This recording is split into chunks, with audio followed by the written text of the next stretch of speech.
السلام عليكم ورحمة الله وبركاته كلنتي وعنا wanaagsan idil ahaantiinba kusoo dhawaada Somali TV oo si toos ah idinkaga imanaya magaalada Minneapolis gobolka Minnesota dalka Mareykanka barnaamijkeena maanta waxa aynu ku qaada dhigi doonaa dawladaha geeska Afrika amniga iyo siyaasadda midkee ayaa mudnaanta mudan barnaamijkana waxa inoo qaada dhigaya Sheekh Cabdiraxmaan Bashiir oo alaabad uga barateen in arrimaha geeska Afrika iyo bariga dhexe uu inoo faahfaahiyo sheekhana runtii ilmaam goonay macluumaad dheeri ah oo haya arrimahaasi intaynu si barnaamijka bilaabin waxaynu wax yar ka hadli doonaa majaacada iyo tajwiica lagu sameeyay Gaza iyo sidoo kale abaaraha laga soo sheegayo geeska Afrika oo ayagana wax yar aynu ka taaban doono barnaamijka waxaan la socodsiinayna Cabdirasaaq Sheekh Mursal ka farsamadana waa injineer Siyaad Saciid Saalax Sheekh Cabdiraxmaan markii hore barnaamijka ku soo dhawow waxaan jeclaan lahayn inaad noo dulmartid bal tajwiica Gaza iyo caalamka falcelinta ay ka bixiyeen iyo abaaraha geeska Afrika hadda ka soo cusboonaaday الحمد لله الصلاة والسلام على رسول الله وبعد أدبا ما ستهي والالكي عبد الرزاق يو إسماعيل يو سياد أدبا رغم هذا قينا كاتقني قالك الشعبين هدقسين جزاهم الله خيرا أرتا والالكي يو dhibaatada ka socota dalka loo yaqaano Falastiin amba Gaza loo yaqaano waxa ka jira waxa la dhahdaa gaajaysiin waa siyaasadu tajwiic waxaana keenaya saddex sababood oo aad u waaweyn ninkan la yiraahdo Netanyahu ee dalka Israa'iil ka taliya iyo laba nin oo la talisa mid Simotrich la yiraahdo nin kale waxay yihiin midigta fog waxay aaminsan yihiin siyaasad la yiraahdo inay barakiciyaan Falastiiniintii laba sano wax ku dhow waxa lagu barakicin waa kari waayay dagaal marka waxa laga fikirayaa in lagu barakiciyo waxa dhacdo gaajaysiin waxaana istiraatiijiyadu ay tahay marka iminka dagaalku istaago waxa la furi doonaa meelaha laga bixi karo dadkii oo marka la isku barbardhigo waxa dhacdo dal jacaylkiisa iyo badbaadada nafteeda keebay horeysiinayaan ila naftaada day badbaadi weydo dhimanaysid dal muxuu ku tarayaa marka dadkii waxa la gaarsiinayaa meel ay يا الله وبحان مركز سياسة استراتيجية دوين واتاوية يعني هالكها قاعدان دتكو يا الربع وحانا دجينا يميل تفهم حاجة لي ما بقى من سنة بعد دولار هذا فلسطين والله كلا قايمين كرا إسرائيلية فلسطينية إني جرت أنت فلسطين دقيقة هني مكان واحد إن كلام مكانه أردنية مصر يطالع كوسي سعودان مركز تاسوا ميدو كوبادي نكري وكفي كرايو نتنياهو يعني midda labaad waxa weeyaan waxay arkeen dabacsanaan saddex meelood ka jirto waa kow dadka Falastiiniinta dawlad ay beentay loo abuuray Abbas oo xakumo waxa talaabo ama qaaday oo isaga inaan ka mas'uula wadankii dabacsanaan waxa ku jirta aan caadi ahayn wadanadii carabta ee ku beersanaa iyo kuwa islaamka daba yaalay iyakuna dabacsanaan lagu tilmaamay tawaadu inay kaba qayb galayaan arintaas arin saddexaad waxa weeyaan gargaar dawladaha waaweyn ay helayso marka meeshii waxa ka dhacday saddexdaashii oo dul yaala yaa keentay gaajaysiinta la gaajaysiinayo shacbiga Falastiin Gaza arinta saddexaad ugu dambaysa ee keenaysa arinta waxa weeyaan sumuudka dadkani ay soo taagan yihiin waxaa loo bixiyay asumuud al-usطوري waa baarat adkaysi aan weli taariikhda ka dhicin inta bini aadamku ay soo jireen dambe la ogyahay aan ka jirin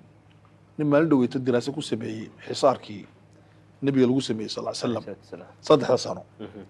ay cuneen geedaha ay sindhada xoolaha oo kale ay dhigeen oo keensatay inay Khadiija iyo Abu Talib ay dhintaan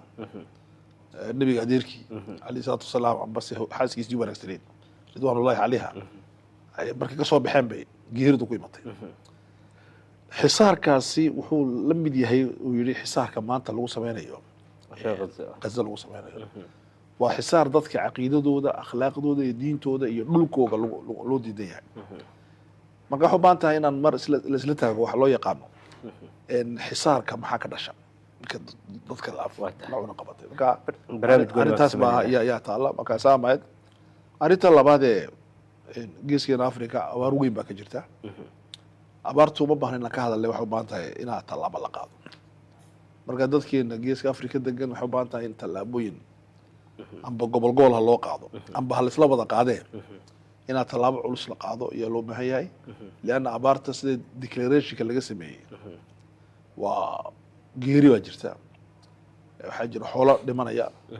waxaa jira biyo bengegey biyihii celashii dadkeena cel caadiya leeyihin celo dhaadheer male iyo waxyaalo badan oo maanta ka hadli doono oo dadka maxaa ka maqan waxaa ka maqan ma doodoonaan wixii kolba yimaadeen ka hadlaan arrimahaasna insha allahu taala waxaa jira gargaar degdeg ayaa meeshaas looga baahaya insha allahu taala dabcan waxaan filahayaa in jaaliyadda reer minnesota ay qaarkood is abaabulahayaan doonahayaanna in gurmad loo fidiyo dadka walaalaheed ee abaaraha ay ku dhaceen haddii ay farintan ay kusoo gaartay kasoo qayb qaado haddii la yidhaahdo sheekhi waxaan u laabanaynaa mawduuceennii ku saabsanaa siyaasadda iyo amniga midkee mudan dowladaha geeska africa in ay mudnaanta siiyaan marka ugu horeysa waxaan jeclaan lahay inaad noo dhigdhigtid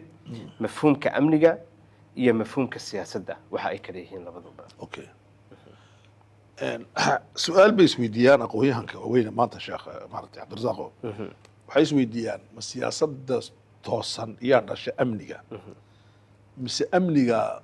shaamilka ah ee dheeli tiran iyaa dhalaa siyaasadda toosan marka ayagu su-aashu waa yaro mucaqad culumta siyaasadda lagu dhigta ma siyaasad toosan baa dhalaysa oo keensanaysa ammaanka mise ammaan markay dadku helaan iyay siyaasadda ka shaqeeyaan waa su-aashaas waxay culimmadu u yaqaanaan alcilaaqa dialectikiya waxay ka dhan tahay cilaaqa jadaliya kii lagu horeeyaba kakaludha ayuu keenayaa haddii laga shaqeeyo ammaanka iyo deganaanta siyaasad fiican baa dhalaysa haddii siyaasad wanaagsan la helo oo dad siyaasadda ka shaqeynaya oo si fiican uga shaqeynaya la helo ammaanka imanaya marka labadani way isdhalaan waa ukunta iyo digaaga keeba horeysa nadariyadooda marka saa daraaddeed waxay dhahdaan markii la helo dowlad wanaagsan oo siyaasad keentay ammaan baa imanaya marka deganaan la helna dowlad fiican baa imanaysa dadku waxay ka fikirayaan kolba baashi maaragtay ninkii maxaa la oran jiray biramidka sameeyey maslow ya waxa uu yidhi dadka baahidoodu waa 5 darajo darajada ugu horeysa qofku wuxuu ka fikiraa inuu dhiman darajada ugu sareysana qofku wuxuu ka fikiraa in la qadariyo inuuna dhiman inuu cunto helo acab helo meeluu jafsado helo ayuu horta ka fikiraa marka ugu horeysa markuu taa helo tii labaad tii saddexaad marka ugu dambeysa waa maxay waa in la qadariyo respect waa inuu madax noqdo waa inuu xoolo yeesho waa ta ugu dambeysa wayaan marka annaga markaan raacno teorigaas biramidkaas maslow uu dejiyey waan qalibnay annagu waxaan ka fikirnaa inaan magac yeelano ummad gaajoonaysaa magac ku dhexelaysaa ummad gaajoonaysaa madax inaa noqoti doonaysaa marka dadku kama fikirayaan inay gaajada ka baxaan waxay ka fikirayaan dhammaantoodba waxaa gaajo laga bixi karaa in madax la noqdo saasay u maleeyeen walidaalika waxaan u idhahda wayaan abdirasaaqo soomaalidu 90% waa siyaasiyiin weliba waa siyaasiyiin siyaasadda inay ka shaqeeyaan doonaya marka maxaa baxaya waxay dhahdaan culummada siyaasaddu ama culummada bulshadu waxay dhahdaan dadku waa 3 dabaqadood dabaqad yar oo sareysa iyo dabaqad dhexe oo 10% iyo dabaqad hooseysa oo 80% dadku saas waxay dhahdaan dabaqadan 80% waa nolol doondoon ninka American joognaa Maraykan baa joognaa dadka 80% markaan jeedka marayno gaariyo wataan waxay ku socdaan shaqo waxay ka soo laameen shaqo qaar waxay ku socdaan maaragtay suuqa adeeg qaar way ka soo socdaan dadku markay telefishinka hor fadhiistaan waxay dhegeysanayaan dowladdu maxay adeeg bixinaysaa waxay ku dooranayaan adeeg bay ku dooranayaan dowladdu maxay ku fashilantay adeeg yar maxay ku fashilantay way erayaan dowladdii dadkaasi noloshooda iyo u fikiraan iyo calooshooda iyo maskaxdooda ubadkooga iyo mustaqbalkooga waa 80% dadkan dhexda joogay 15% waa dadka dhala hogaamiyaasha weeyaan waa aqoon-yahanka waa dadka maaragtay waxaa loo yaqaanaa الطبقة الفاعلة طبقة dadka nolosha abuurta dadka sareeyo oo 5 ilaa 3 ana waa hogaamiyintii inta ba siyaasiyiin noqota bulshada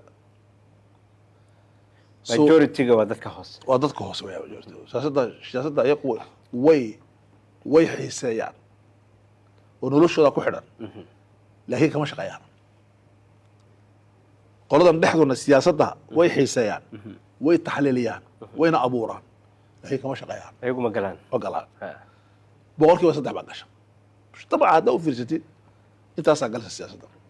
marka annaga problemkeeni muxuu noqday waan qalibneedana boqolkiiba 3 caqliga la wuxuu ku leeyahay wareegada siyaasadda macna ma leh boqolkiiba 15 analysis-ka sameeyay lahaydna way aamusay waxay ku leeyahay waxa la taxliiliya ma leh marka ayaa taxliilinaya boqolkiiba 80 hoose oo muxuu ku taxliilinayaa cayb ku taxliilinayaa wuxuu leeyahay dawladdii waxay soo saartay barnaamij oo reerkayga ka dhex arkayo maadaama aan reerkayga ka dhex arkayn dawladda waa inaan qalaabadeyn hal u keenan wax ku arkaya qofkaas marka sidaa daraaddeed haddaan aan samayno erebixinta labada siyaasadda iyo amniga berigii hore siyaasad waxaa loo yaqaanay tadbiir addawla in dawlad la wado saa loo yaqaana lakin marka siyaasaddu saas maaha siyaasaddu waxa weeyaan tamkiinu lqiyam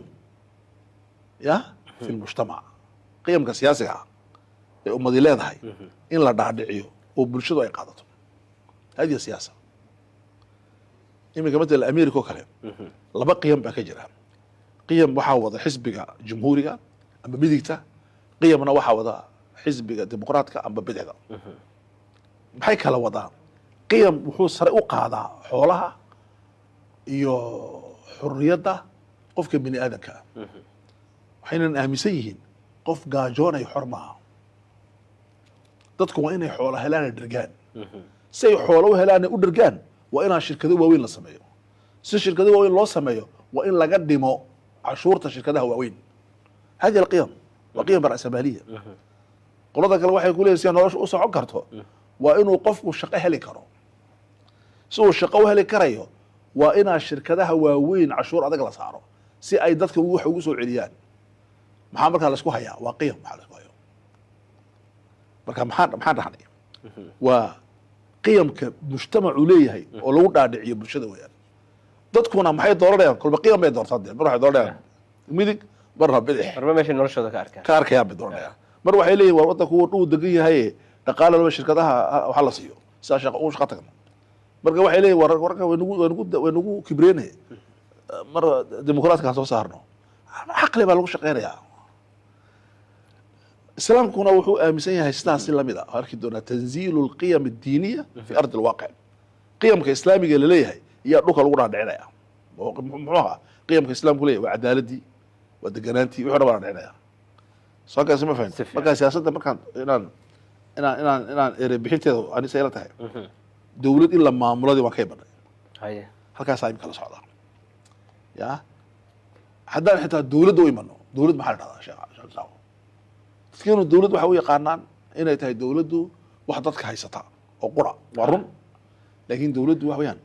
waa ta awoodi karta inay bixiso service aan kala go-ayn ayaanta ay dawladdu serviceka bixin kari weydo dawlad maaha way fashilantay dadka xukuma masho waa serviceka siinayso qofku dawlad muxuu ka sugayaa service buu ka sugayaa servicekana waxaa kamid a taa sheegi doona amniga kamid a service security ka sugaysa dawladda security-ga waliba aan macnin doono insha allah marka taas waa midda weyaan okay marka aan ka imana dawladdii iyo taasi amnigaanu imanana amni maxaa la dhahdaa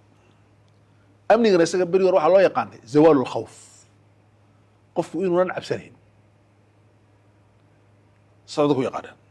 waxaa lagu leeyahay annaga dhaqankeena soomaalida waxaa kamid a waran waa nabad asalaamu calaykum iska waran maxaa ku xiga nabad waan soo toosnay si nabada markaan anu ka fikiray kelmadda waa nabad waan soo toosnay annagoo nabada waxaa madaxayga aan ku celceliyey waxaa ii dhashay soomaalida asalkoogii hore waxaa asal ahaa dagaalka reeruhu way isdirirayeen ceelkaa la isku dirirayey cawska la isku dirirayey xoolaha la kala qaadanayey dagaalka asal ahaa nabaddu asal ma ahayn nin ingiriisa buu ka qoraan filhayaa oo Ha. labada qof markaas ka hor yimaadaan Ha. shay goor isweydiinaa nabaddu wey nabad iminka good morning Kadib. soomaalida ingiriiska muxuu qoranayaa good morning buu qoranaya soo maaha subax wanaagsan soo maaha subax wanaagsan nabad maaha waa subax wanaagsan nabad weeye. ha okay faransi wuxuu dhaha bonjour bonjour no buu qoranaya talyaanigu dhaha Mhm. maalin wanaagsan weeye okay marka aad eegtid islaamkana waa nabad iyo naxariis iyo barako waxaa la isku salaamayo Ahay. nabad waa Naxariis. muhiim naxariis waa labo iyo barako maxaa la isku salaamay mataqaanaka haddaan bedelo mafhuumka amniga ka tegi doono nabad naxariis aan wadan nabad maaha nabad iyo naxariis aan baraka keenin horumar keenina macno male markaa saddexdan baa isku xidhan nabad naxariis iyo barako baa isku xidhan marka haddaan u iman amniga maaha amnigu maaha cabsi la-aan maaha sheekho cadamu lkhawf maaha amnigu in la cabsanayn maaha amniga he waxa weeyaan amniga wuxuu ku macneeyey imaam mawardi imaam mawardi gaaladuna se u macnay waan sheegi doonaa iminka jimcida qormaa ka dhexaysa 6 shay buu ku sheegay imaam almawardi raximahullah yaa yarxam kitaabkiisa alaxkaamu sultaaniya wuxuu yihi kow waa in la helo diin dadku ay raacsan yihiin waa waxay gaaladuna u yaqaanaan dastuur dadka kala wada annaku dastuurkeena maxay waa islaamka islaamka waa diin mutabaca waa diin la raacsan yahay ittabicuu maa unzila ilaykum min rabbikum wixii ilaahay niga yimid raaca okay istiqraara imanaya reer galbeedku diin male maxay leeyihiin dastuur dastuurka maxay u sameeyaan way ixtiraamaan wuxuu kala socdaan marka dadku markay reference leeyihiin ay ku wada noqonayaan oo la taabanayn ay referenceka annaka diinteena islaamka ma la fargelin karaa oo la beeri karaa may. akmaltu lakum diinakum dastuurka marka la dejiyana waxaa loogu talagalay in la ixtiraam laakiin madaxweyne kastoo yimaado dhahdo xabaddaa waan ka bedelayaa anay dhibaysaa anaa isleekeysiinaya shimish shaad ixtiraam ma laha markaas. ixtiraam ma leena marka tugow waa diin mutabaca ayuu yidhi yaa yidhi maawardi wuxuu yidhi sultaan qaahir iyo dowlad waddanka oo dhan ka talisa sultaan maaha dowladu maaha qaahir wax walba gacanta ku haysa qaahira maamul qahri bay samaysaa waddanka o dhan bay xukumaysaa iminka aniga waxaa leedahay aan aad ku weydiyo waxa weeyaan markaan jidka socdo america dhexdeeda waxaan ma arko booliis iyo africa waxaa nin qofkiisito meelsaa u taagan kolka amniga emergency lagu jiro iyada airport ka rasa dad kumsiita marka inta kale ma arkaysa waxayna u kala socdaa dowladdii aaway marka ay wax dhacaan baa dareema way joogtaaba kor bay kala socotaa kore kala way qahri waddanka o dhan baa gacanta lagu hayaa marka wuxuu yidhi sultaanun qaahir waa labo saddex wuxuu yidhi cadlun shaamil waa in la helo cadaalad meel walba gasha cadaalad maaha maxkamaddan u taala oo buuga lagu eegayo hebel waa la xukumay xadhig hebel waa la dilay hebel aniga marka qaarkood waxyaaladan ka naxa waxaa ka mid a sida aan qofka aan kugu xakunay dilka aan u dilo qurux badan qof maaragtay inta la xidhxidho si kale oo dadka maaragtay si saxa maaha hataa marka qaarkood qofka la dilayo kii in la dila ahayd muu yahay lama garanayo ayaa dhexta waxaa la sheegaya xukunkana deg deg baa loo gaaraa degdeg xukm in waqti qaato 24 hours baa lagu difaac uu saaraya. qaato waxyaalaha cajiibka waxaa ka mid a rag baa intay wax dileen bay baxsadeen wadamada reer galbeedka ka gala waa in wax la dilo maaha kuwii xidhnaa masaakiinta la dilay dadki waxa lagu qanciyey waa kawaan dilay kii qarxada samaynayay ku fala miskiin baa la iska dilay miskiin baa la iska dilay sidii gabadhii maqzuumiyaddii markay waxaday ay yidhaahdeen zaydow orad u taga nebiga kiraad u tago nooga shafaaca qaad شفاعات قاد أتشفع في حق من حقوق الله والله لو أن فاطمة بنت محمد سرقت لقطعت يدها نص إنما محمد صلى الله عليه وسلم هدي حضو قعنته يقعد طيب هذه العدالة وعدالة شاملة قفنا كموس بحي كرو من نشر إنه يقال يساوي صدق سمع أفر محولة أمن كامل سكيورتي بوحة قفكوا إنه عافماتك سكيورتي عافماتك securityga raashinka securityga siyaasadda waxaad maanta aaminsantaad ku hadli beri subaxaad ka soo sarkici karaysaa ولا عندك عبسة عندنا ka cabsi weeyaan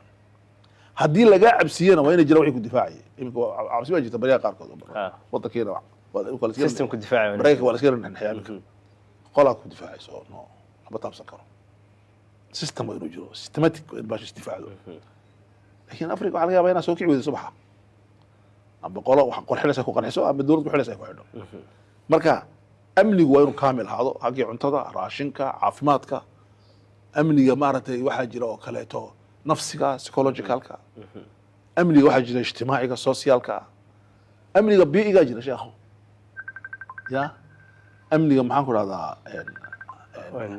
deegaanka jira ma garan arrinta kale waxa weeyaan khasbu daarta aad degan tahay waddanka waa inuu barwaaqaysan yahay oranta ugu khatarsan waxa weeyaan inaad leedahay amalku waa maxay idadiilo weliba fasiixa oo ballaadhan hadihi alamn amnigu waa xaasan inta haddii la waayo amni ma jiro waan ka baxay sheekh waa tahay haddaba mafhuumkaasi haddii aynu fahnay baahida ku jirta marka maxay tahay dhulkan ay uga baahan yihiin inay helaan xasilooni amni iyo xasilooni siyaasadeed baahi intee laagayay u qabaan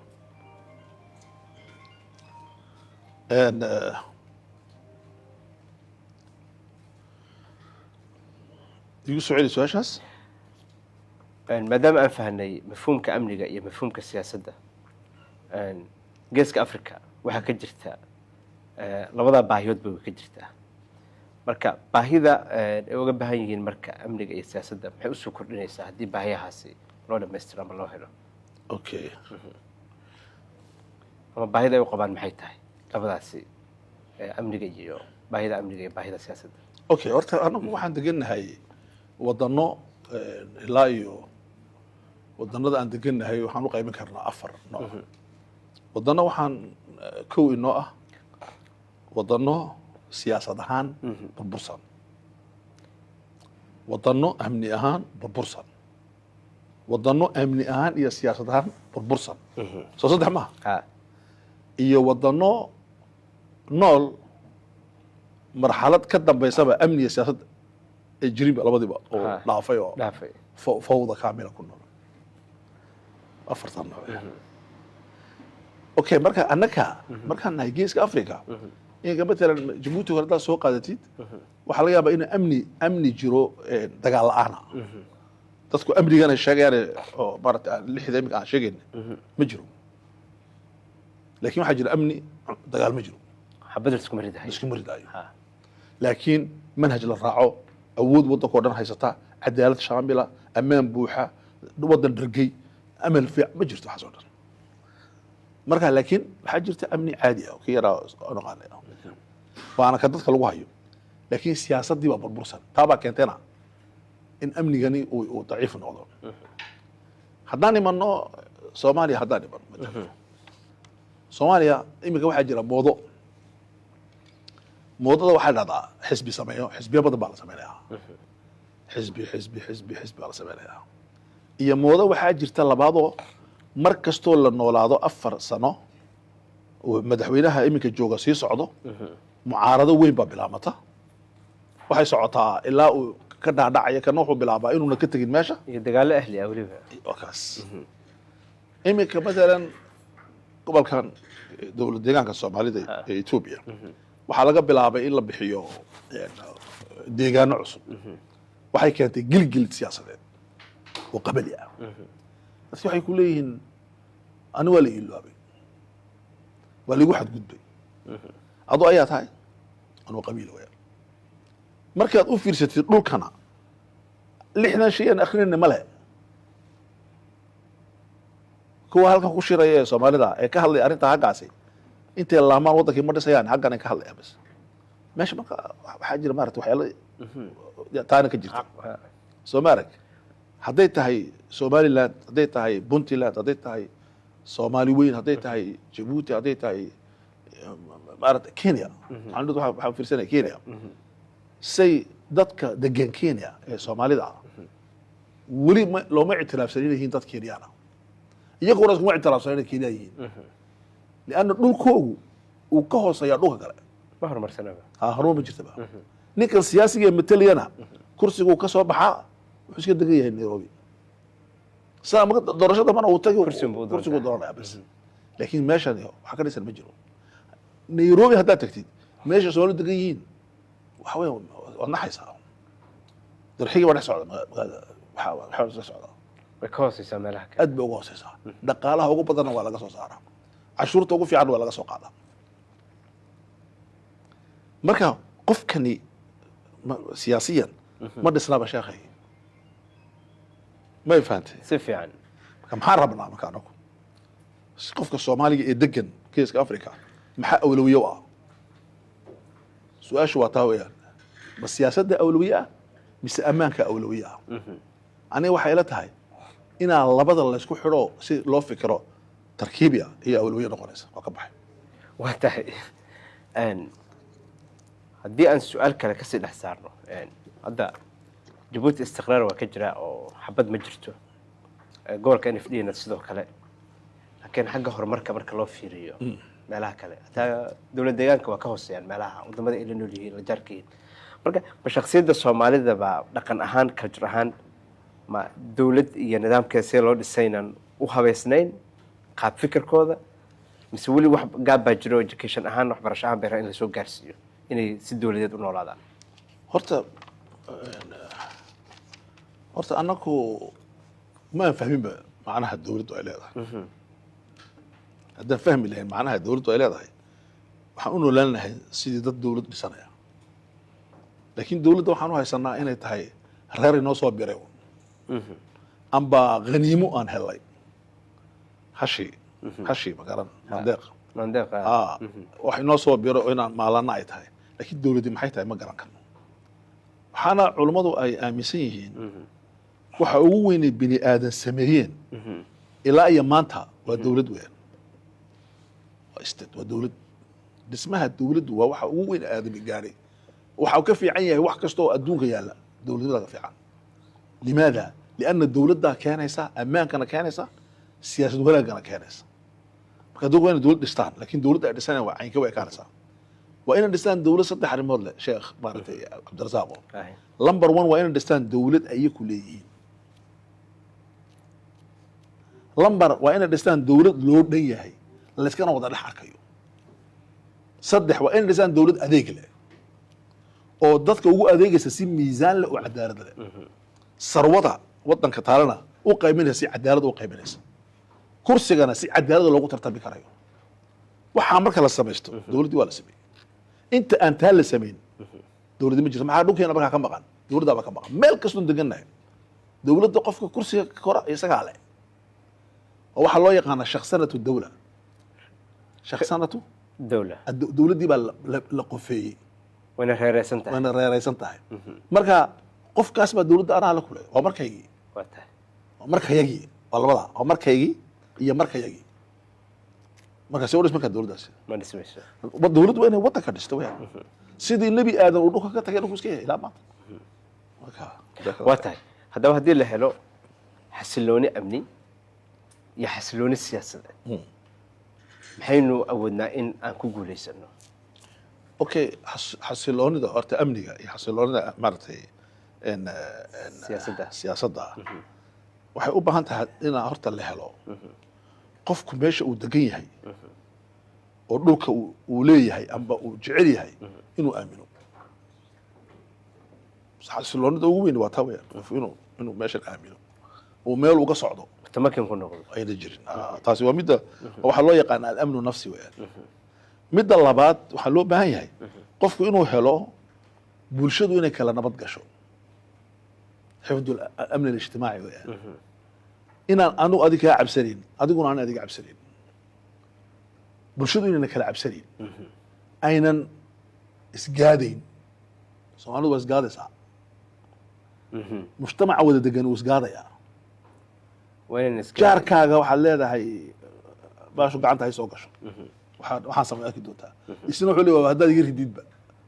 haddaadba iga ridid waa amniga ijtimaaciga waa muhiim weeyaan midda kale waxaa loo baahan yahay qofku inuu helo amni maadi ah inuu jeebkiisa wax soo galayaan saddex siba ayuu soo gali karaan qur-aankana ku qoran tahay reer galbeedkuna aad ba u sameeyaan qaarkood inuu shaqo uu ka heli karo xoolo waa inuu haysto shaqadaas inay tahay miduu shirkada dowladdu shaqo tagayo ama miduu gaar u leeyahay waa inuu isagu maado ahaan kobcayo اكتفاء ذاتي midda labaad waa in haddii aanan wax soo gelayn ay wax mujtamacu soo geliyo mujtamacu bulshadu انا احسس كل inay wax ku soo celiso oo qofkaasi uunan baahan baahidiisa hooseyso dhan waa ila daboolo haddii intaa la waayo waa inay dowladdu keento solution qofka bini aadanka ah baahidiisa maadiga ah aanan uu nolosha ka dhicin waa saddex jaro qofka gurigii iyo cuntadii waa in la siiyo cuntadii iyo gurigii waxa ugu muhiimsan iyo wax yaroo gaadiidkii ah iyo gaadiidkii waxbarashadii waa inuu siiyo tacliintiisa waa inuu helo marka qofkaasi wuxuu kama baqayo inuu dhinto wuxuu ku daayo noloshiisa hagaajiyo waxa iktifaa daati waxyeelada keentay wayaan inaa zakada la bixiyo islaamka zakadu maxay qofka ka samaysaa waxay ka saartaa faqriga zakadu ma ahayn sadaqadu waa wax kale marka taasi waa mid amnigaasi waa muhiim waxaa kaloo jira amni kale oo isaguna dadka u muhiima amniga loo yaqaan amni mujtamaci ijtimaaci maaha kani waa amniga in bulshada la amni security bulshada loo sameeyo bulshada waa inaa falsafad laga dhaadhiciyo inay security ahaan wada ilaaliyaan inka dadka yar duqaha maaragtay maraykanka degan hadday waxay meelaha ka arkaan telefoonka qaataan dhammaantood waa amni maxay ilaalinayaan amnigooga ilaalinayaan maaha amniga waddanka amnigooda ilaashan amniga ilaashanaysa marka amniga marka iyadu ilaalinayso maxaa dhacaya amniga waddanka ilaalinaysa ya hadduu qofku jidka wax saa ugu tuuro islaanta qofka ka qaad maxaa samaysa waa qalad nadaafadda bulshada ilaalinaysaa marka waa amnigii mujtamaca marka waa laga shaqeeyey waxaan waana amni waa public health tii rasuulku sal ly slam yidhi wax weeyaan man ra'aa minkum munkaran falyugayir biyadihi fain lam yastadic fabilisaanihi wain lam yastadic fabiqalbihi qalbiga cala qalka nac wadalika adcafu liimaan waxaa jira waxa dhahdo amniga amniga bii'ada ayaa jira marka dadkani haddii qur-aanku muxuu yidhi suuratu quraysh ilaahay wuxuu yidhi falyacbuduu raba hada albeyt aladi acamahum min juuc waaaamanahum min khawf ilaahan caabuda inaga badbaadiyey gaajo iyo cabsi culammadu waxay dhahdaan maaha cabsi wax laga badbaadiyey tawaquc lkhawf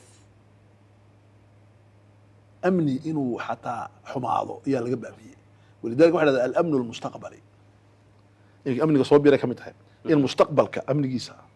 laga shaqeeyo walidalika suurad kale ilah wuxuu ku yihi markuu ka sheekeynaya qaryatan kanat aaminatan mudma'inatan ya'tii risquhaa raqadan min kuli makaan waa afar shay dagaal la-aanun maaha wuxuu yihi qaryad aamina amnigii baa haysataa qaryatan kanat aaminatan amnigii maxaa ka dhashay xasiloon baa istiqraar baa dhalanaya istiqraarkii maxaa ka dhalanaya ya ya'tiiha risquhaa ragadan ya risqigeegii baa meel kasta ka imanaya adduunka o dhan baa looga imanaya ya ummaddu way dhargeysaa marka insha allahu tacala saasaan ka bixi lahaa qaddana waxaad kusoo dhawaataan qadar yar oo xayeysiin ah kadibna barnaamijka dib ayaan ugu soo noqonayna halka ayaynu ka bilaabayna bismi illaahi raxmaan iraxiim magacaygu waxa weeyaan imaam xasan carab maxamed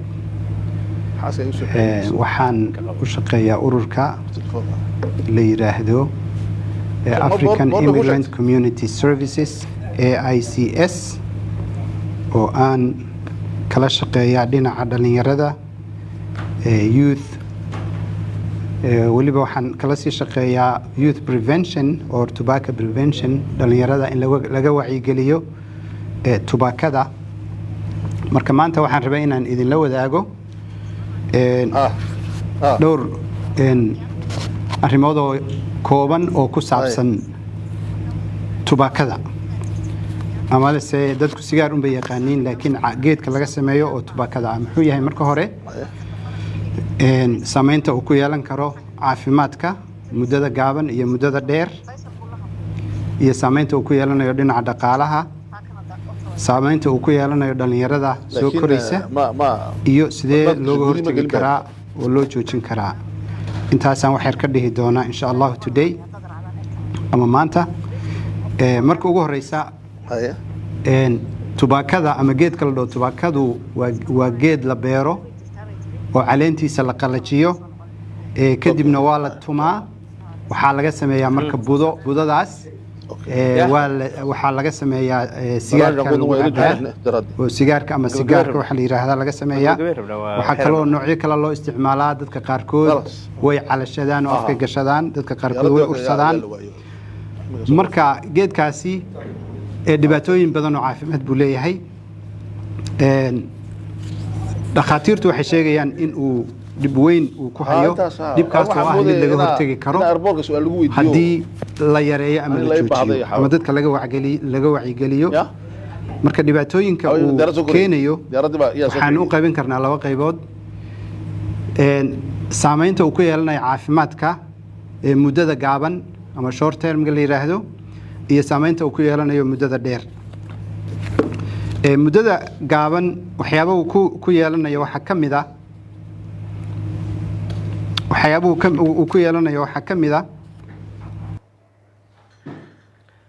asalaamu calaykum waraxmatullaahi wabarakaatuhu. mar labaad kusoo dhawaada barnaamijka aynu dhexda kaga jirnay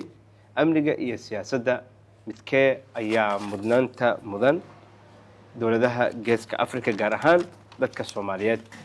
barnaamijka waxaa inoo qaadaa dhigaya sheekh cabdiraxmaan bashiir oo aad oga barateen arrimahani inuu mar walbo inoo faahfaahiyo si ballaaran oo cilmiyeysan. waxa aynu maraynaa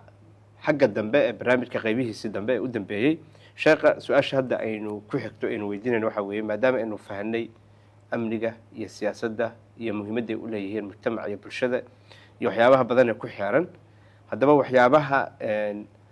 muhadadaadka ku ah ama waxyaabaha dhibaateyn kara amniga iyo siyaasadda maxay yihiin? horta waxaad og tahay sheekhow cabdirasaaq, waxa weyaan amnigu waa xaalad, waa xaalad. siyaasadduna waa xaaladdaabay maareysaa, xaaladdaas iyo maareysaa. labadan ismaareynaya amnigan iyo siyaasaddan, qofka bini aadanka ah haddaa u tagtay oo ka tirahdid adiga maxaa kuu awlawiya ah, aadamiga haddaa u tagtay waxaa awlawiya horta inuu noolaado. albaqaa, khariisatu albaqaa, qariisada koobaad culamada nas isku raafsayeen. markuu qofku qariisatu albaqaa u helo, maxaa ugu xiga? xifdu nooc, inuu tarmo, inuu guursado oo ubad ay ka hadhaan. xifdu nooc. maxaa kuugu xiga labadaa qariisa markuu helo? qariisatu tamalluk, inuu qofku wax helo, hantiyo. marka qof aan saddexdaa haysan waxba ma haysto, qof aan noolaan karayn. walidaalika dadku maxay markii hore u dagaalami jireen, isku difaaci jireen, ma taqaanaa inay noolaadaan bay doonayeen. marka warankiisu isku difaaci qofku.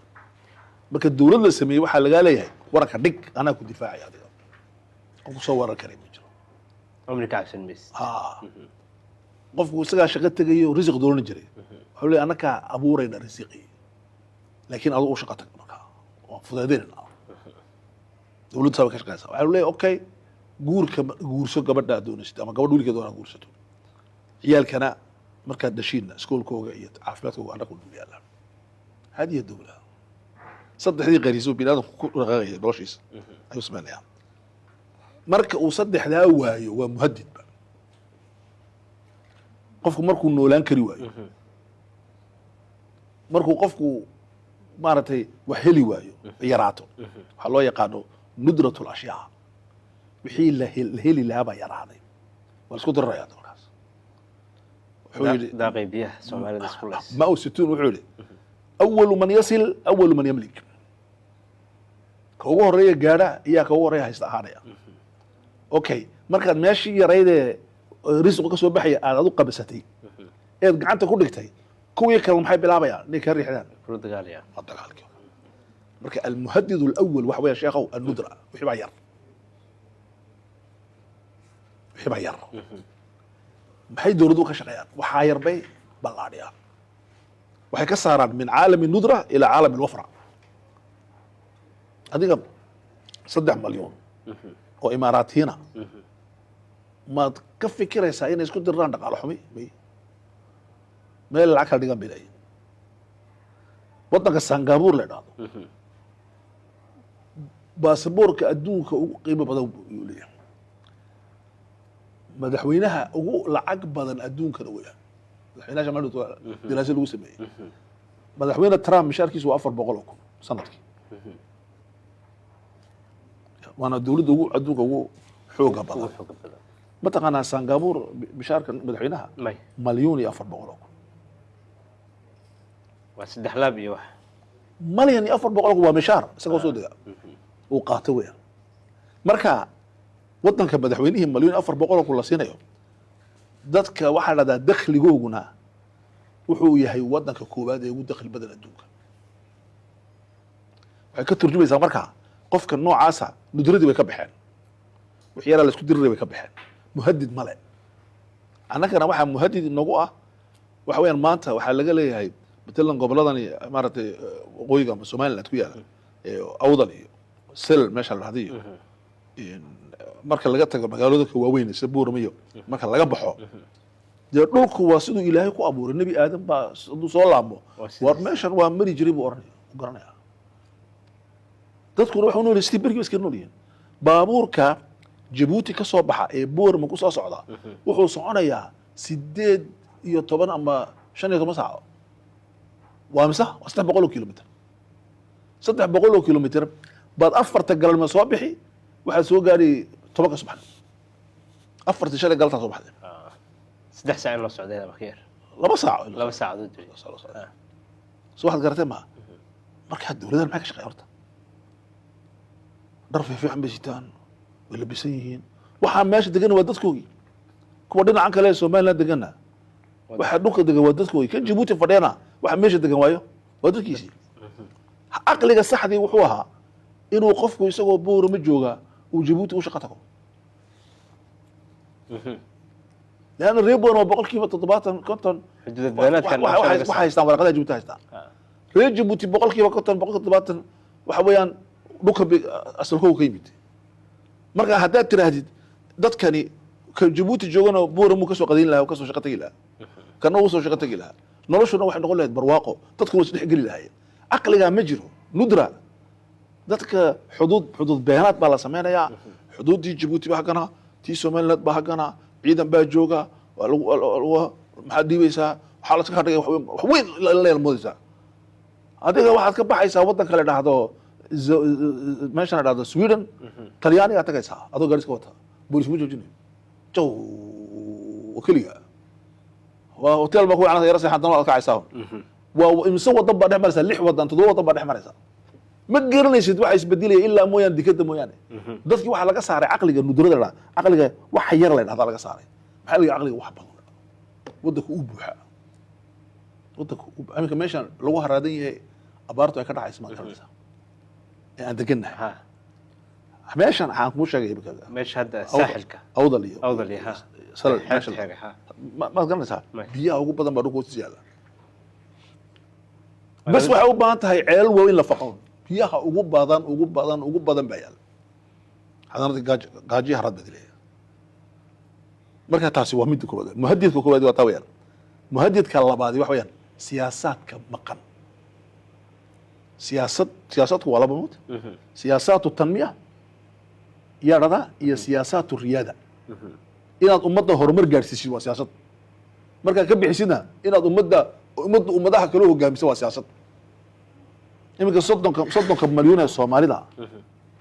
haddii loo sameeyo horumar geeska Afrika hogaaminaya adigu ma bataalaba ayaa hogaaminaya okay Mareykanka iminka ragii George Washington waxay dhiseen wadankay dhiseen tanmiyada dhiseen dadka maanta joogana dunida hogaamiyaan wax kale ma jiro Singapore odagii abuuray wadankuu dhisay Singapore maanta dhaqaale adduunka hogaamisaa adiga labadaas siyaasadood mid qaado horta maxaa laga baa siyaasad tanmiya wadankan horumar gaarsii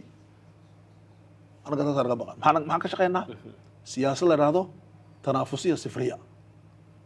labadeena tartamayna waan ku dili ama ay dili waxa ka dhaxaysa ma jiro anaa kaa adkaan amba adiga adkaan mid u dhaxaysa ma jirto moodan noolaan karno madan ola karano gabadhii maxaa leedaa saado ilaah u naxariistee waa tii ka Salaale samaysay warsame. sheekada ka samaysay tiri waryaadi maxaa te wada tashano wada tashano ha kugu taliyo ha ii talin ii tali kuma talinayo waa xaqiiqa weyaan ya laba gabdhood oo heesteen waxay dhahdaan horta siyaasadii maxay tahay isweydiiyaan ya xataa wadaadadu heestaan inay dhegeystaan intay miisi ka saartaan hadday doonaan ha dhegeystaan inay dhegeystaan siyaasadii maxay tahay siyaasadda wanaagsani maxay tahay fayd fahanti soo maha taasina waa midda labaad ee muhadidka midda saddexaad waxa weeyaan dalkeennan iyo dhulkeennan barwaaqa taalla dad kale ayaa shalay barwaaqadaas inta ay u soo jeesanayaan adiga waxaa lagu diidan yahay nabadgelyo iyo amni muhadid bay taasina tahay ya arrinta afraad ee ugu dambaysa waxa weeyaan dowladaheennan isku diriraya iminka eritrea iyo etoobiya la kala hayaa maxaa lagu kala hayaa maxaa lagu kala hayaa ma jirto wax isku haystaan male ma garanaysid adoo hadda walaalaha tigrania iyo tigray oo walaal weeyaan dekadana wada waa isticmaali reer waa reer quraate asalkoogu waa reer quraate waa soomaalida de soomaalida kismaayo degan ha iyo soomaaliga degan maarata loo yacadde maxaa udhexeeya waxba maxaa udhexeeya laakiin haddana wuxuu ku leeyahay anu waxaa la dhahdaa jubbaland anna somaliland baa dhahdaa ima ictiraafsanid waa kuma ictiraafay saa la isku haystaa arrinta ugu dambaysa waa maxay waa dictateernimada weeyaan dictateer weliga ayaa allaha wax ka soo socda ma jiro dictateerku wuxuu ku leeyahay xub ri'aasa laba shay buu siyaasadda ku dejiyey iyo qur-aanka ku qoran tahay waxaa dhahdaa mid maa uriikum ilaa maa araa waxa anu aan arkayo unbaad arkaysid hadda waa cajiima waxa anu aan arkayo unbaad u arkataa maa uriikum ilaa maa araa midda kale ka dartay waxa weeyaan wamaa ahdiikum ilaa sabiila rashaad jidka fiican ee lagu horumarayna aniga unba arkaa anaa nin maranaya siyaasada fircawn waa sidaas fircoon maxay ka dhigan tahay markaan dhaadhicino waxay ka dhigan tahay ilqaa alaakhar qofka kalemaba jiraba markay u heesayaan madaxdana waxay ku leeyihiin markii ilaah u naxariistay siyaad waxay yidhaahdeen aabbihii waxgarashada khalaas aabbihii waxgarashada qof kaloo garan kale ma jiro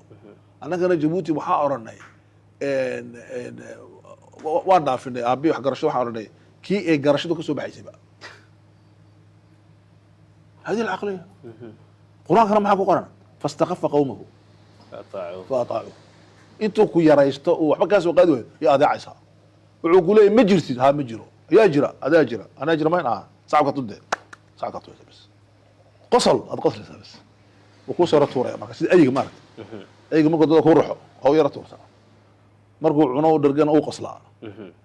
walidaalika waxay dhahdaan gaaladu ingiriiska ay dhahdaa ayigaaga gaajo ku dil ku raaciya jawic kalbak yutiicak أو هذا يتبعه كراعية yatbacak لكن واحد الذي يسمن كلبك يأكلك أيها الناحين وكونه مركا وفرض على ذاك لقينا عليها وحصل دم بعد مهددات ما هي واحد qaldan waa tahay qaybta ugu dambaysa marka yaa sameeya amniga iyo deganaanta iyo siyaasad wanaagga أوكي سؤال مهم يعني horta maxaan markii aan bilaabayna maxaan ku idhaha sheekh waxaan ku idhi dadku waa saddex adabaqaat siyaasiya waa saddex saan isticmaalin okay dabaqada koobaad waxaan odhanay waa dabaqada boqolkiiba saddexa ugu yar 15 dabaqadii dhexda weyaan 80 waa dabaqadii ballaarneed maaska dhala waa maas ballaarnatahay iyaa markaa sameeya amniga iyo nabadda ayaa sameeya waxaa sameeya eliidka inta ugu sarreysa eliidka maxay u kala baxaan bacdallahi laba u kala baxaan eliidka aqoonta sameeya iyo eliidka aqoontii la sameeyey siyaasadu bedela فهمت سمها si fiican القيادة الفكرية والقيادة السياسية الله سميسا القيادة الفكرية ما هي سميسا القيادة الفكرية ما هي سميسا درزاقه تضع حيدكتها حلوشا si joogta ah ayaa hore qal leena tiktanka si siyaasaadkii u xibay maraakisul fikr annaga hadlayna tigtaanka maxaa loo sameeyaa tigtaanka waa lagu soo kariyaa waa lagu soo bislayaa mashaakisha lagu soo akhriyaa kadibna wixii la soo bisleeyey la akhriyey baa la tabiyaa cirka loo tabiyaa waxay u tagtaa dadka 3% ah ee siyaasaadka dhiga ee ku shaqeeya marka annaka geeskeena Afrika yaa siyaasadda sameeya man yadaci siyaasa su'aal baan isweydiinanaa dowrka ay leeyihiin annukhba siyaasiya iyo annukhba alfikriya aaway hakee bay taalaa dadka eliidka labeenta ah ee maankooga xafuujiya ee ka soo saara afkaar cusub social media ay talaan social media ka taala waxba akhrisan waxba akhrisan amal dooto waxba kale gaar dhallinyarada la sheekaysanay waxaan ka hadlaynay waxba badan bay sheegayaan waxaan ka yidhi halkeed ka keentay madaxaan ka soo qaaday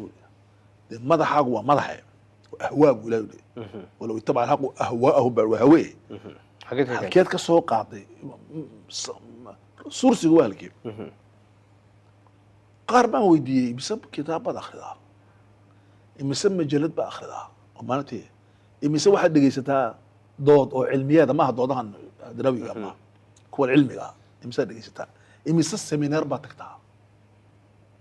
semineer fikriya semineer siyaasiya semineer dhaqaale ah semineer amni ah imisaad tagtaa imise waxaad ka qayb gashaa adigu dood cilmiyeed lagu soo bandhigayo buugaanta noocaasa ma jiraan marka annaka mushkiladeenu maxay markaa noqotay 3 shay number 1 ilhaa shucuub shucuubta in la waalo heeso bal furma heeso waliba heeso qajaan bay noqdeen waa ilhaa ciyaartooy maanta qazo oo gaajoonaysa Soomaaliya abaara ka jiraan wadanadeena burburaya iyay kaga sheekeynayaan kubadaha iyo waxay rawayn maxaa kubad adika la socday ciyaar adduunka dhacay midda waa ilhaada shucuubta waa la wareeriyaa iyo maxaa jira dadkii eliidka ahaa wax sameyn lahaa taqyiib baqay kuwii maamulkuna waxay ku maqan yihiin tadliil dadka luminaya way baadiyanayaan dadka wax aan saxay bay u sheegayaan eeg waxayna haysta waa ilhaa taqyiib tadliil saddex kalmood waa masaadir cilmiya ilhaagu waa dadka wala mashquulinaya taqyiibku waa la maqnaysiinaya iyo tadliil tadliilka waa la luminaya ninka madaxii dadka waa luminaya wax aan jirin buu ka sheekeynaya dadka wax aan jirin buu ka sheekeynaya dadkii oo gaajo hayso ku leeyahay waddanka u dhaqaaqay imika matalan Djibouti oo kale waxa laga hadlayaa mar lixaad soo noqo madaxweyne dalkii waa dhaqaajisay dalkiina wuxuu ku laamay 1999 meeshuu joogay ayaa dib loogu laamay oo bilaadiyo bilaa cunto bilaa mishaarkii baa halis ku jira u dhaqo kul wadanku leeba u sheegayaan sayira wuxuu ku leeyahay meel aan kaga tagaba joogo wadanku ana si wado xasan sheekh xal wuxuu u qaatay inuu Masar tago oo ka soo dhacay wuxuu tagay Turkiya oo ka soo dhacay wuxuu tagay Djibouti oo ka soo dhacay wuxuu tagay Ethiopia oo ka soo dhacay afar dumar loo soo joojiyay albaabka lagu soo dhacay soo dhawo madaxweyne soo dhawo kaasaa farxad qaran inta suhabi ku yahay hab tadliil baa waxaas dadka waxaad ka luminaysaa maxaad u tagtay Djibouti wax weyn baa jira cabsiya marka la ka hadlaynaay muxuu ka tagay Ethiopia cabsi weyn baa jirta muxuu Masar u doontay cabsi kale weyn baa jirta Turkiya muxuu ka doonay cabsi kale jirta cabsida dadka looma sheegayo tadliil nukhbadii waxaan ka hadlaynaa taqyiib waa la maqnaysiiyay waa bila macluumaad information ma hayso shucurkii waxaan arki garan lahaan ilaa waad faatima marka waayo qofka dadka badbaadinaya waxa weeyaan waa qofka qaa'idka maanta waxaan arkay rag aqooyahana baa xisbi samaystay xaggan rag badan baa ka tagay raggii heritage iyo shaqa qaban jira shararka ina caantiya naga deganaa waxay sameeyeen xisbi cusub waan daawaday 3 shay baa iga soo baxay horta waxa iga soo baxay inay yihiin aqoon-yahan kullu waa aqoon-yahan madax bartay way farxad bay keentay bil labaad baa iga soo baxday kullu waa dad ka soo shaqeeyay hay'ado iyo ururo iyo iskoolo iyo wadanadan dad garanaya adduunka soo socdo arrinta saddexaad iga soo baxday inta ugu badan waa dhalinyaro waxaa yidhi wallahi kuna kuwii loo baahnaa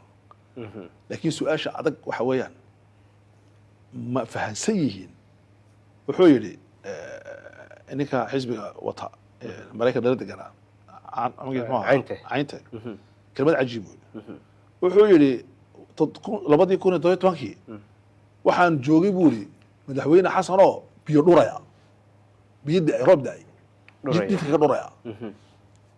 maanta oo 2025kiina biyo waxba kama qaban halkii bidagay biyo waa dhurayna marka baawur marka kelmadaas kelmad fiican bahayd isaga marka imtixaan adag bay ku tahay beri hadduu madaxweyne noqdo biyaha muu dhuri mise joojin wuxuu keenay saxal bay u noqon saxal buu keeni doonaa waxyeelada culus ee keenaya marka dadka qaarkood waxay u baahan tahay aniga waxaan odhan jiray bar dhexdaasa waa waqtiga dhalinyarada weeyaan odayaasha la iska dhaafo dhalinyaradii dadkii imika waxaad moodaa inay meedaanka imanayaan horta mid waa inaan garano geeska africa laba cudur baa ka jiro sheekhow aada u culus shaykhuuqatu afkaar afkaartii way duqowday afkaar cusub lama hayo waa midda kale ka jirtana waa maxay dadkii siyaasadda keenayena waxaa ku dhacay khariifka maxaa dhaqaa xagaaga waa sayfka waxaa dhaqaa deerta nin baa qoray ninka maraykana yuruban johes baa dhaqaa wuxuu qoray khariifu lcusuur alwusta quruntii dhexe dayrtii markay jiraysay dayrta markaa maxay ahayd 7 shay buu sheegay waxaa ka mid ahaa dagaalada sokeeya oo la samayn jiray waxaa ka mid ahaa wadaado ku mashquushan ya wax ummaddu aynan u baahnayn ya waxaan hagan aan ka tarjiicinayaa horta sheekh umar waa sheekh weyn oo faqiih oo caalima inuu usoo dhaadhaco mustawaha maanta uu kula sheekeysanayo wadaado yaryar oo ummadda inay seexiyaan loogu talagalay waxaan u bixiyay anigu culamaa tanwiib almaqnaatiisi waa culamada ummadda inay seexiyaan loogu talagalay okay laba xalaqa ku fileed inay xalaqadu 12 socoto oo maanta oo dhan ummadda lagu mashquuliyo uma baahnayn qofka diidan in la samaysto urur siyaasi ama urur diiniya qofka diidan qarniga 21 wuxuu rabo ma garanaysid ilaahay quraankiisa wuxuu ku yiri walladina kafaru ba'dhuhum awliya'u ba'd illa taf'aluhu takun fitnatu fil ardi wa fasadun kabir ورجع هيسانة قالدي ولا بيليهين اسكو تقعان الرئيس سميستان أوروك فكرة أوروك سياسة أوروك نقالها أوروك بلشدة أوروك علماء حبي سميستان أي أمتك وحكمان هدا سيدا سمين ويدين أدونك فساد بكر عيبور وحيقولين إياكو الرئيس سميستان أدوها سمين إياكو هفكران أدوها فكرين ينقدر عنا وحيقولين التنظيم بدعة إلا إس نظاميه وهب بدعه وعجيب نظامك بدعة هذا الفوضى سنة مفروضة سنة محمد غزالي بقى يقول والصعب بقى يقول مقرن وحول سنة من هي سنة وتاوي سنة أبي جاب ولا سنة محمد نبي محمد ده كوني دامي بقول ده قاليه كو إيو طبعا لواء وديبي أو غيرها لواء فلان وحاولوا رجل أنا هذه الإسلام كان لقى سوق الهكا ونظام سيء ونظام ليه صلاة دين ونظام زكاة دين ونظام دولة وين أنصاري مهاجرين بالك على والد نظام صنع لكن هدات الذين النظام كوا بيدعوا محد ما كان سنة فوضى سنة مرك سمعنا هذا أبي جهل بقى سنة على هذا نمع ما سلم ما كان تذكر ورينيا هنا أصول ده شيخ أمال وأنا علم الناس وأنا علم الأقوال ويا وهجامية دينية تكون بقى إن رزقها الله ما وبقى إلا احترام وقف بيبقى ما نيجي ما أماني بيقولي الشيخ هذا محد أماني سبب ما تروح إلهي سيما سنين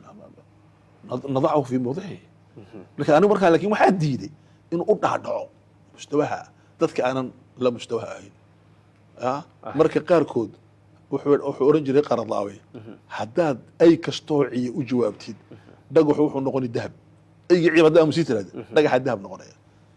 حال أورن جري القافلة تصير والكلاب طبع هاسكا عيان تطلو لكن وقت يا أقولين واحد هذا تنظيم هو بدعو يبقى حزبك دغلا سميستان حزبك عدالة حزبك صاحبك وكجرا شي حسن او كله شاق waxaa dhibtay waan la kulmay Nairobi waan kula kulmay okay waxa aad u dhibtay baan abuurka badan ee laga sameeyay laakiin sa sheegi waxba ka jiro ma aragtay waxa fara badan looma sii baahneen laakiin wuxuu islaha ummadda inaan la wareerin wadada saxda ah laba muxaadara ku filan sheego. hal muxaadara waxaa kaloo ku filan inay aclaamtu ummaddu aclaam bay leedahay marta Nairobi oo kale waxaa jooga maaragtay sheekhi kale muxuu ahaa Sheekh Maxamed Shilla Shille. jooga waxaa jooga Idris. Maxamed Idris baa jooga waxaa dadkani culummadu way samaysmeen khalaas Wala yaqaanaa. qofku xidhi kare ma jiro Abdiraxmaan Bashiir kan siyaasad mukaada wadaad iga dhawligaaba iska sheeg wax doonaysid aan iska soconay anigu ay waan iska soconay sheekha saddex sheekh hadii dhowr nagoo soo fadhiistaan دي ورموز الأمة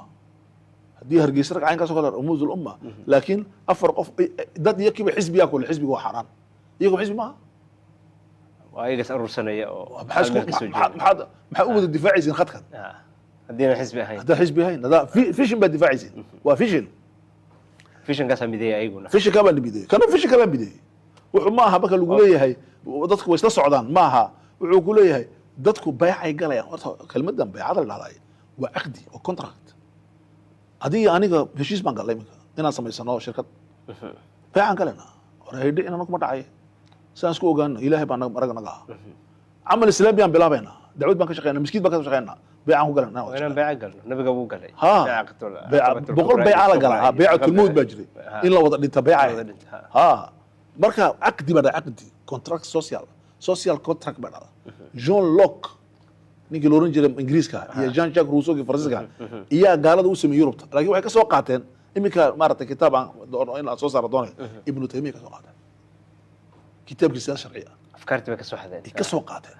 marka Ibn Taymiyyah qoraya midda kale Abdul Qadir Jilani bay'u qadi jiray bay'atu iltizam bada diinta inaan dabaqayno sameyn jiray Abul Hasan Radi baa sheegay marka hada tiraahdo kullu bay'a waa bid'a بيعة الله قادم معها بيعة الإمارة معها تيم بدحوينه لها بقر لها معها مدة كلا سؤال بان ويديننا بدحوينه يمكن